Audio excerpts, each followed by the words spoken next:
চাঁপাইনবাবগঞ্জে আবুল হোসেন বাবু নামে এক ব্যক্তিকে ক্রসফায়ারের নামে হত্যার অভিযোগে র্যাবের সাবেক মহাপরিচালক বেনজির আহমেদ, পুলিশের সাবেক মহাপরিদর্শক শহীদুল হক সহ ৫ জনের নামে দায়ের করা মামলা পিবিআইকে তদন্তের নির্দেশ দেওয়া হয়েছে।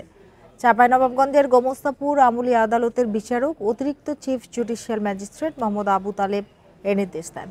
আদালত আগামী ৮ই নভেম্বর মামলার পরবর্তী শুনানির দিন ধার্য করেন। এ সময়ের মধ্যে তদন্ত প্রতিবেদন জমা দেওয়ার নির্দেশ দেওয়া হয়েছে পিবিআইকে। ২০১৮ সালের ৫ই সেপ্টেম্বর প্রকাশ্যে বাস থেকে নামিয়ে আবুল হোসেনকে তুলে নিয়ে যায় র্যাব পুলিশ সদস্যরা। পরদিন রহনপুর উপজেলা স্বাস্থ্য কমপ্লেক্সে তার গুলিবিদ্ধ মরদেহ পাওয়া যায়। এ ঘটনায় ১২ই সেপ্টেম্বর আদালতে মামলা করেন আবুল হোসেনের স্ত্রী জুলেখা বেগম।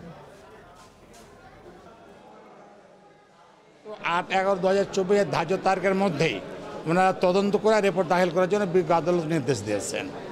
আমরা আশা করি এই সময়ের মধ্যেই অবশ্যই উনি তদন্ত করবেন এবং এটাও আশা করি যে বর্তমানে বাংলাদেশে আর যেন এ ধরনের কোনো জঘন্য ঘটনা না ঘটে।